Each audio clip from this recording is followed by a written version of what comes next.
I thought I was just a bored housewife spying on a hot doctor, until I found the key to his basement and realized I was the one being hunted. My life was never a movie. It was more like one of those boring Sunday afternoon sitcoms, safe, predictable, and totally gray. I'm Jade.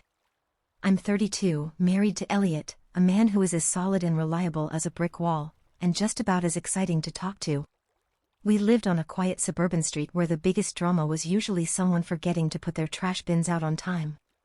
I loved Elliot, I really did, but the predictability was like a thick fog, slowly suffocating the color out of my world. Everything changed on a Tuesday. That's when he moved in. House 12B had been empty for a year, but suddenly, it had a master, Dr. Julian Thorne. And he was, pardon the cliché, perfection in the flesh. He was tall, with that kind of dark, effortless hair you only see in high-end cologne ads. His blue eyes were so piercing that when he smirked at me over the gate for the first time, I felt a jolt of electricity I hadn't felt since college. We found out within minutes he was a neurosurgeon. Single, elegant, polite, and, here's the kicker, he had the weirdest schedule I'd ever seen. He didn't move in with a moving truck. Just a spotless black sedan and a few designer leather suitcases. House 12B used to be a rustic, cozy place. He turned it into a modern fortress of glass and steel in record time. He kept everything surgical, the hedges were trimmed with mathematical precision, and the living room lights were always on. But the curtains, oh, the curtains. They were never open. They were heavy, charcoal-colored drapes that blocked out every single ray of light. My boredom finally had a target. Elliot worked long hours at the firm, and my remote job as a manuscript editor gave me way too much time to stare out the window. I started studying 12B. It wasn't malice, it was a project. Dr. Thorne invariably left at 6:45 a.m. and returned anywhere between midnight and 3 a.m. Always in a suit, always smelling like expensive sandalwood, always carrying a slim leather briefcase. And he never had visitors. Never. I started taking mental notes. Then, I moved to my sketchbook. Eventually, I created a hidden folder on my laptop, innocently titled Garden Renovations. Day 5, he sat in his car for 3 minutes before getting out. He kept checking his rearview mirror, like he was making sure he wasn't followed. Paranoia? Or just extreme caution? Day 10, I saw a flash of color in the upstairs window before the curtain snapped shut. It was a vibrant, crimson red. What could that be? That itch of curiosity turned into an impulse. The impulse turned into a need. I had to know what was behind those drapes. Julian's perfection was too stiff, too rehearsed.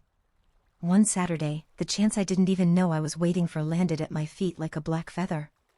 Elliot was inside, screaming at the TV over some game. I was on the porch, watering the plants, which was code for watching Julian, who was surprisingly leaving the house in broad daylight. He was dressed down, jeans and a black t-shirt that showed off a physique a neurosurgeon definitely shouldn't have time to maintain. He looked tense. Before getting into his car, he did something that made me hold my breath. He rubbed his temples in total frustration, muttered something under his breath, and hopped into the sedan, starting the engine with unnecessary haste. He dropped something. I waited. I waited for Elliot to yell at the ref again. I waited for the sound of Julian's engine to fade around the corner. Then, I hurried to the sidewalk, carrying a fake bag of trash as my cover. There it was. Glinting on the concrete. It wasn't a normal house key. It was large, made of dark, heavy metal, with an unusual, almost gothic design engraved on the bow. It looked like it belonged to a dungeon, not a luxury villa. Next to it was a tiny black USB drive, so small it was almost invisible. My heart started hammering so hard I was afraid Elliot could hear it from the living room. My hands shook as I picked them up. The key was ice cold. The USB drive was warm. I should have put the key in an envelope and left it on Julian's doorstep. That was the good neighbor thing to do. But I'd crossed the line of being a good neighbor weeks ago. I was an addict now, and Julian Thorne's secrets were my drug of choice. I ran inside. Elliot was screaming at a referee on the TV, my perfect alibi. I locked myself in my home office and plugged in the USB drive first. Nothing. The folder was empty. My stomach dropped. Had I risked everything for a blank stick? But I'm a manuscript editor, I know how to find what's hidden between the lines. I ran a deep recovery scan on the metadata. There, buried in the encrypted license code of the drive, was a single entry. Helena. 1993, what did that mean? A cold case? A patient? A lost daughter? I had a name, a thread, and a key that looked like it belonged in a Victorian asylum. My mind raced to the rumors about Julian's renovations, how he'd reinforced the basement with heavy-duty concrete. I felt a rush of adrenaline I never felt with Elliot. It was ugly, it was addictive, and it was dangerous. That night, sleep was impossible. Every time Elliot snored, I felt a flash of cold resentment. How could he sleep so soundly while the key to a gothic mystery was vibrating under my pillow? At 2:30 a.m., I was dressed in all black, sneakers laced tight, heart hammering against my ribs. I was about to do the stupidest thing a suburban editor has ever done. I was going to break into the house of a neurosurgeon who keeps his curtains lead-lined. Luck was on my side, the side gate was unlocked. I slipped into the yard, the smell of damp earth and fresh-cut grass hitting me. The house looked like a dark, silent coffin, except for a faint, ghostly blue glow bleeding out of a tiny basement window. I crawled toward it. The window was too small to squeeze through, but what I saw inside made me lose my balance.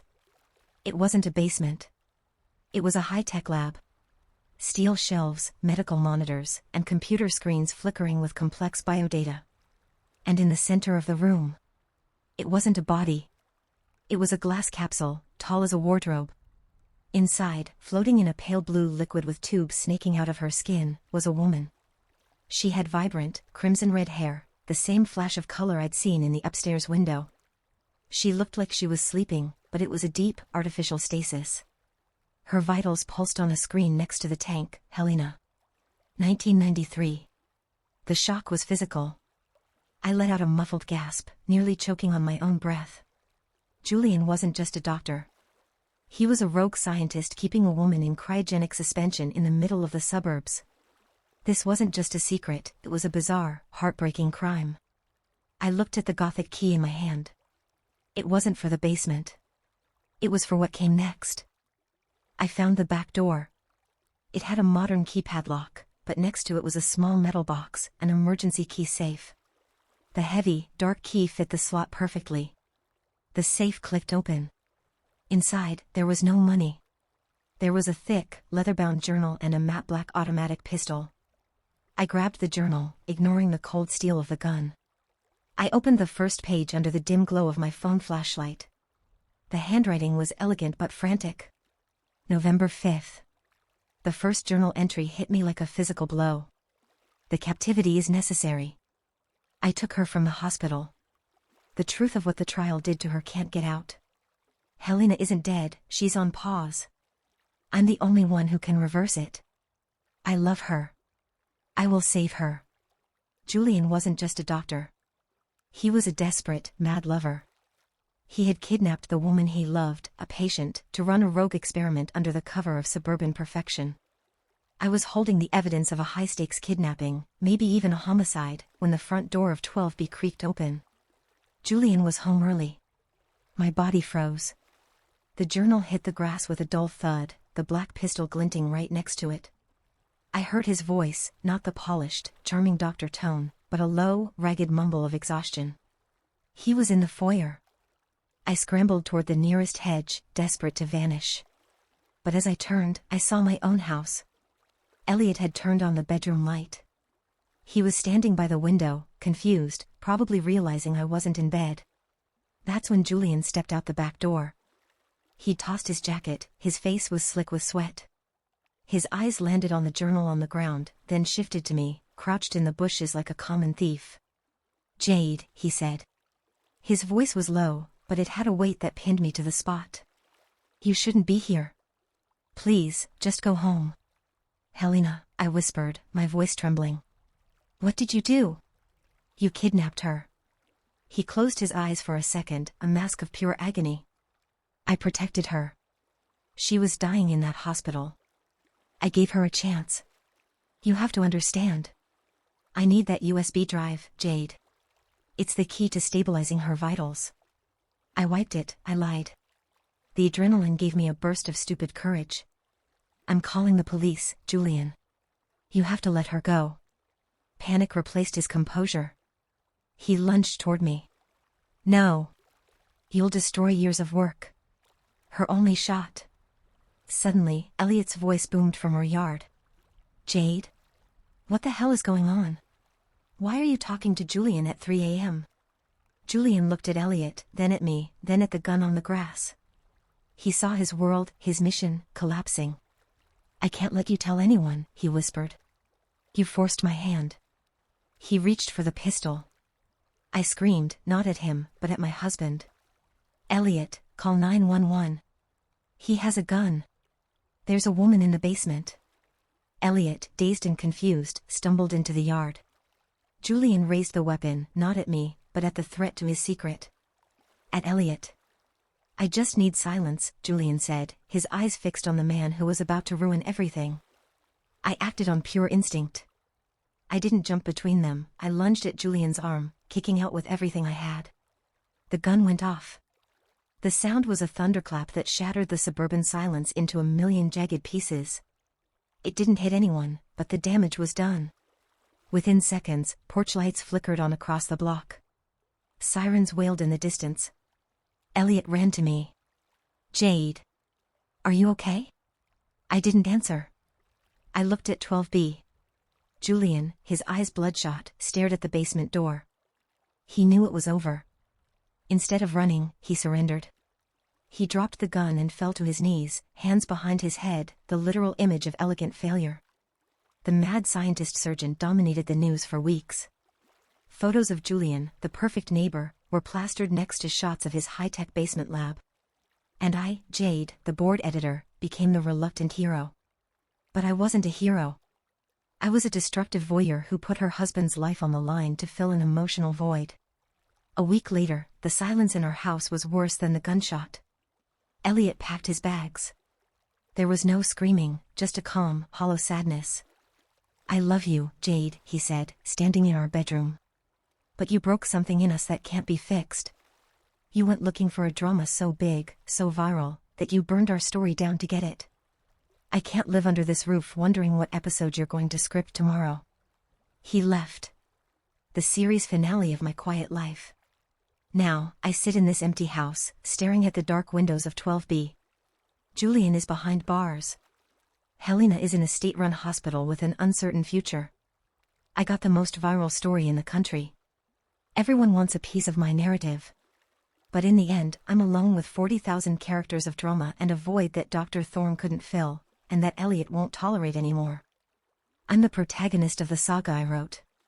And the only thing left to do is write the next chapter, alone, for an audience that will never know the true cost of my curiosity. I'm dying to know what you think about this story. Did she go too far, or was it justice? Let me know in the comments.